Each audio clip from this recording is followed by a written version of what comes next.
J'ai toujours rêvé de conduire un monster truck. Ma prochaine invitée, elle, non seulement c'était peut-être un rêve de petite fille, elle l'a réalisé, puis c'est une des meilleures au monde.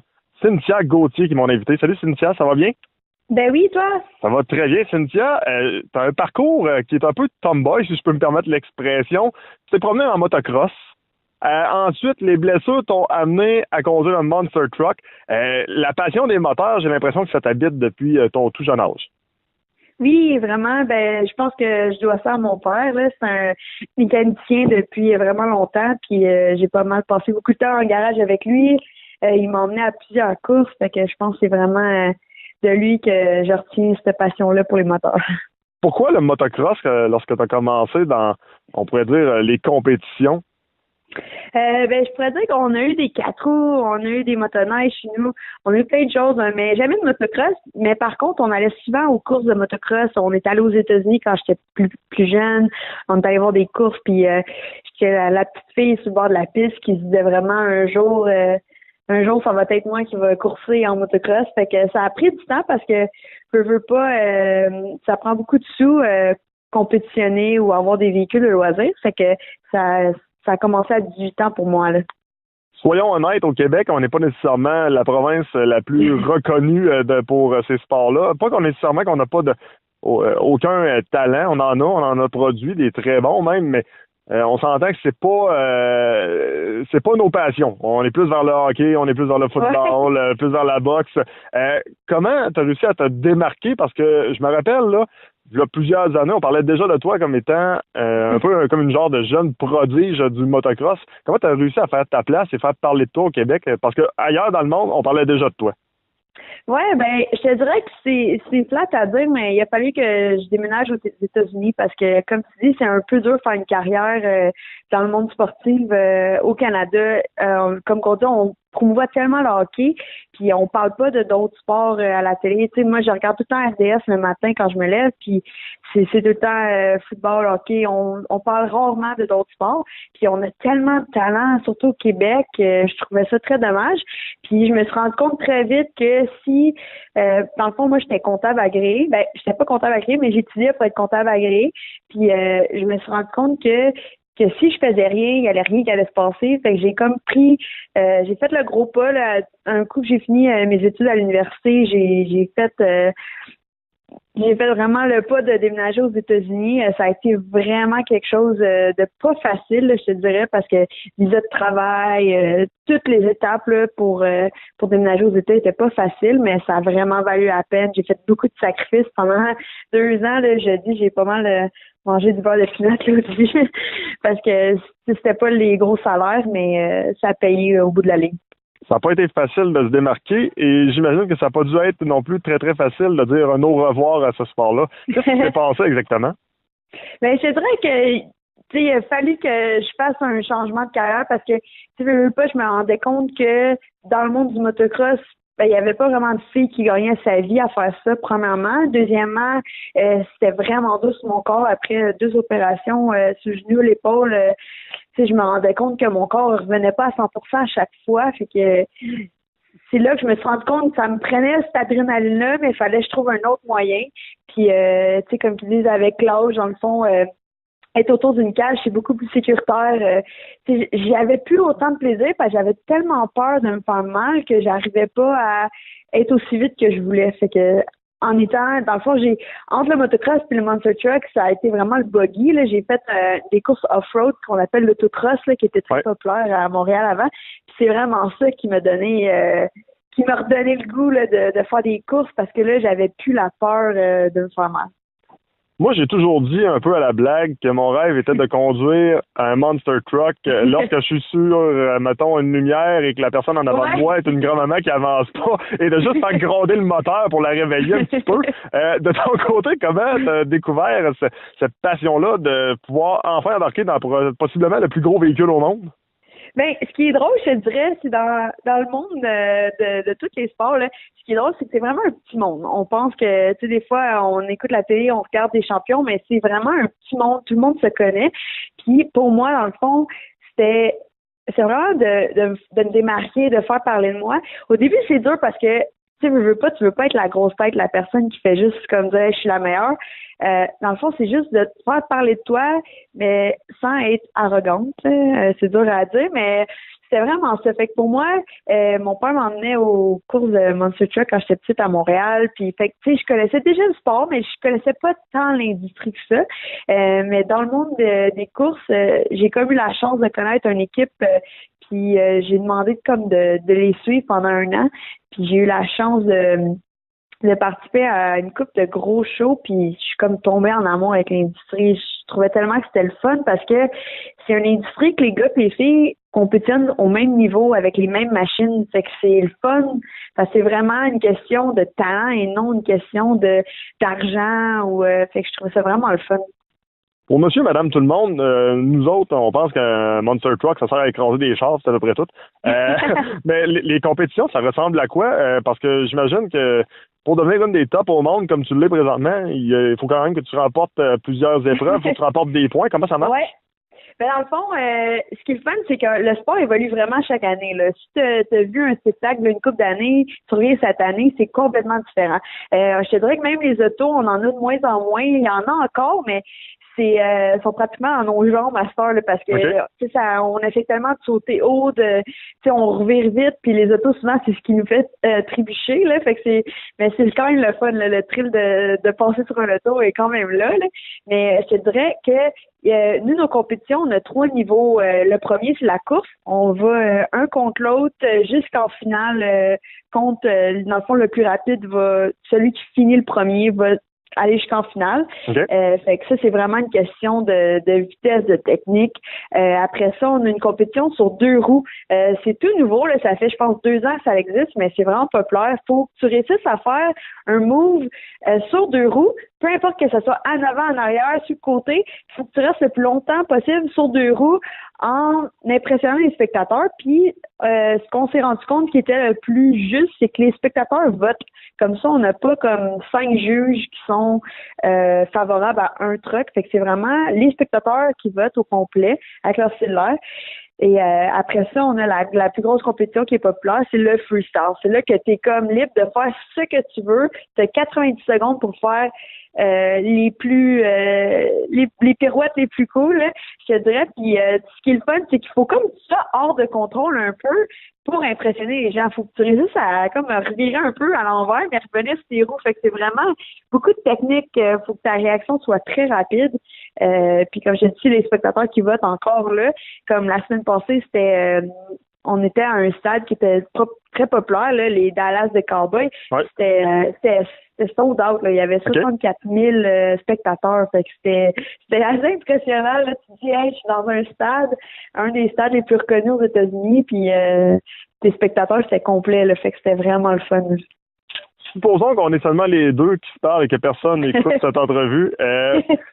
Bon, on dirait probablement que normalement, là, on s'entend, la pilote, elle va dire j'ai peur de rien, mais la petite fille là, derrière le volant, elle a-tu peur des fois? Je te dirais on dirait qu'après avoir fait le motocross, pas vraiment, parce que ils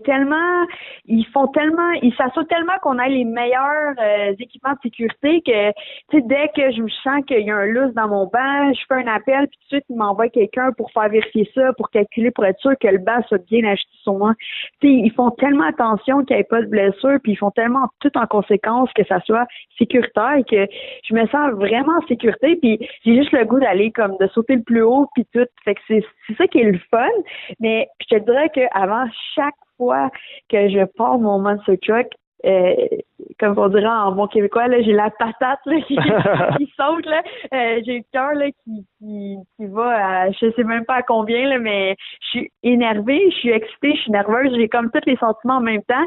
Puis dès que je pars puis j'embarque sur la piste, ben là, c'est plus l'excitation là, au complet. Là. Mais je te dirais que avant chaque compétition, là, je suis un petit peu nerveuse. Comme dans le temps que je coursais en motocross, là, je me rappelle toujours le départ, là, c'était là que l'adrénaline était la plus forte.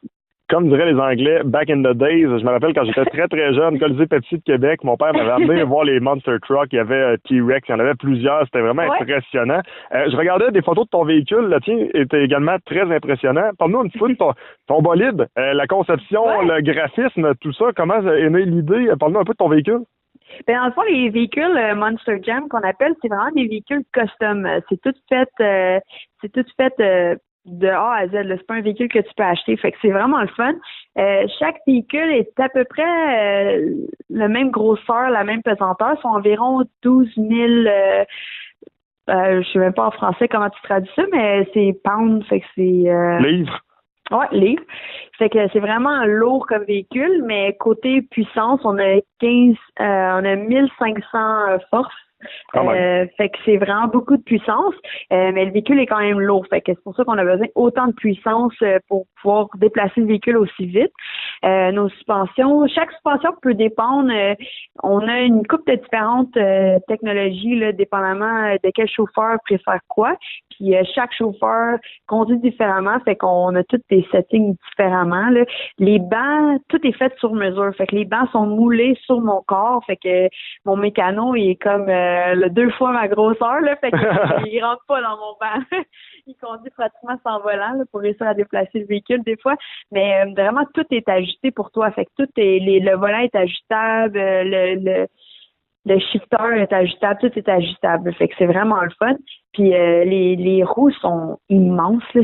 C'est ce qui, je pense, qui est le plus pesant dans ce véhicule. Là. C'est des roues de BKT. Fait que chaque personne, ce qu'on arrivait là, avant, c'est que chaque personne avait des marques de pneus différents. Tu sais, c'est des pneus de tracteur, dans le fond. Mais là, ce qu'on a fait depuis, je pense, ça fait presque 4-5 ans, c'est que chaque compagnie qui compétitionne dans notre série doit avoir les mêmes pneus. Puis ça l'aide à ce que ça soit juste. Parce que sinon, il y avait des pneus qui coûtaient vraiment cher puis qui étaient pas mal plus performants. Fait que là, on arrive à que ça soit juste. C'est vraiment pas ton véhicule qui fait la différence. C'est vraiment toi, ta conduite. Le nom de ton véhicule et ses couleurs. Je veux absolument t'entendre à ce sujet-là. OK, ben dans le fond, Monster Machine qu'on appelle, ça fait 12 ans que ça existe environ. Il y avait une autre fille qui conduisait avant moi ce véhicule-là, puis qui était tellement populaire que se sont dit on va en acheter un deuxième. Fait que c'est là que j'ai eu l'opportunité, dans le fond, de conduire le camion. C'est vraiment un véhicule qui est comme aimé de tout le monde. Là. C'est un véhicule qui a été fait un peu pour les enfants, mais je te dirais que de tous les âges, je l'adore. Là. C'est comme un côté le chien, il a l'air doux, mais en même temps, il a l'air agressif. Là. Fait que tous les adeptes d'animaux l'adorent aussi. Là. Puis cette année, il est bleu. C'est une édition spéciale pour cette année. C'est l'édition Ice. Puis je trouve ça fit comme parfait avec moi qui viens du Québec. Souvent, quand j'arrive à un show aux États-Unis, je me dis c'est moi qui viens d'apporter le froid dans votre ville. Puis c'est drôle parce qu'à chaque fin de semaine, il fait toujours froid, fait que ça donne bien. Mais c'est vraiment une édition spéciale. Je sais pas combien de temps que je vais pouvoir garder la couleur bleue là, sur mon véhicule, mais je l'adore. Tu parles du Québec, tu parles du Canada. Je pense que ça fait toujours un petit peu partie de ton véhicule aussi. Tu as un toutou avec toi à chaque course? Oui, dans le fond, dès que j'ai commencé, tu sais, je voyageais déjà beaucoup, mais le fait que je déménageais aux États, il y a une couple d'années, ma mère m'a donné un petit toutou, c'est un petit toutou canadien, puis elle m'a dit ça va te porter chance, puis ça va te rappeler toujours d'où tu viens. Fait que ce toutou-là est dans mon véhicule depuis le début. Dans le fond, ça fait 5 ans, là, fait qu'il commence à être poussiéreux et sale. Mais il est attaché bien serré, puis c'est comme mon copilote. Les visées sur le championnat, est-ce que c'est réaliste? Je te dirais que cette année, je suis un peu loin des points. C'est ma première année dans la série des stades. D'habitude, j'étais plus dans les arénas, ce qui est vraiment différent là, comme conduite. Mais j'ai déjà pas mal impressionné des gens, parce que j'ai déjà des victoires. Puis des fois, il y a des gens que ça leur prend comme des années avant d'avoir des victoires. Là, parce que dans ma tournée, je prendrai pas ça pour excuse là, mais j'ai vraiment les meilleurs chauffeurs là, dans ma tournée. Mais j'adore ça parce que ça me pousse à être meilleure. Fait qu'à chaque semaine, j'ai l'impression que j'évolue beaucoup. Comme je te dis, je suis un peu loin des points pour gagner mon championnat cette année, mais je me démarque puis je continue à avoir des victoires. Fait que pour moi, cette année, j'ai arrêté de focuser un peu sur les points de série puis plus me concentrer sur impressionner les gens puis gagner le vote du public, puis ça marche à date. Je m'en voudrais un petit peu en terminant de ne pas te parler de Zone VL. L'émission, ouais. Je pense que ça va super bien. Les codes d'écoute sont au rendez-vous. Pour ceux qui l'ont jamais écouté, grosso modo, t'essayes des moteurs. C'est un peu le résumé de l'émission. Je pense que c'est un beau projet, puis ça continue de bien aller. Ouais, dans le fond, j'étais vraiment surprise parce que j'ai pas étudié pour être actrice, rien de là, dans le fond, comptable. Mais j'ai comme une opportunité, il y a 2 ans, d'animer une émission. Puis au début, j'étais juste supposée être animatrice. J'étais pas supposée faire les essais. Puis après un essai sur une machine, ils se sont dit, OK, elle va toutes les essayer. Au vu de ça, c'est vraiment là que ma personnalité sort, là. C'est quand que je réussis à faire les essais, là, mon sourire est immense. Puis j'ai vraiment gagné la crédibilité après la première saison, le fait que, tu sais, je suis pas juste une fille qui cherche l'attention, là. Je suis vraiment passionnée. Fait qu'on est déjà à la 4e saison, puis je pense qu'il y en a encore beaucoup d'autres saisons qui vont suivre. Alors, on a doublé nos codes d'écoute, là. Je pense qu'on est en haut de 250 000 le dimanche à midi. Puis on a beaucoup de compagnies qui veulent faire partie de l'émission. C'est le fun parce que moi, ça me permet d'essayer plusieurs véhicules, de faire plusieurs rencontres. Puis à chaque rencontre que je fais, c'est tout le temps des gens passionnés. Fait que c'est comme, je sais pas, il y a comme une magie un peu là, à chaque fois qu'on fait les tournages. Puis je suis vraiment contente. Pour moi, ça me ramène au Québec. Puis je suis pas mal revenue habiter au Québec là, depuis l'émission. Puis c'est le fun. Je trouve que ça me ramène à mes sources. C'est une question shotgun, je t'en pose 3. C'est quand même relativement simple. C'est des questions qui sont un peu loufoques, mais en même temps, qui sont plaisantes à se faire poser et t'as vraiment 0 temps pour répondre. Faut que tu me répondes le plus rapidement possible. La première, là, si un jour un gars t'aborde et dit tasse-toi, c'est moi qui chauffe, qu'est-ce que tu lui réponds? J'ai dit inquiète-toi pas, c'est moi qui chauffe. Deuxième question, un véhicule que t'as jamais touché et que t'aimerais un jour conduire? Oh, bonne question. Ah, il doit pas en avoir beaucoup, là. Un avion. Un avion? Ah, c'est bon. Ouais. Parfait. Et la dernière, mettons, là, je te donne la possibilité d'écraser n'importe quel char ou bolide ou véhicule, ou ça peut être une personne, mais attention, aux poursuites par la suite. Mais mettons, tu as le choix d'écraser quelqu'un avec ton bolide. Quelle voiture tu peux écraser? Es-tu, je sais pas, une limousine? Es-tu un corbillard? Une Civic. Hein? Parce que tous les conducteurs de Civic, souvent, là, oh boy. Tu vas me détester, je suis dans un char, puis en plus, c'est un Civic. Oh boy. Tu vas me détester, mais regarde, c'est pas grave, je comprends. Mais c'est pas grave, si tu l'écrases, les assurances payent, moi, ça va me correct. Pas Cynthia Gauthier, un gros merci pour ton temps. Félicitations pour ta carrière. On va continuer à suivre ça. C'est vraiment impressionnant de voir ça. Puis on invite aussi les gens à te regarder le dimanche à midi pour Zone VL. Puis aussi les réseaux sociaux, j'invite aussi les gens. Je suis bien gros, j'aime beaucoup Instagram parce que c'est vraiment le fun. Les gens peuvent vraiment communiquer avec moi, suivre un peu mes aventures. Puis des fois, les gens me posent des questions, puis je réponds toujours à mes courriels. Super. Fait que, le message est lancé. Merci encore une fois. Merci.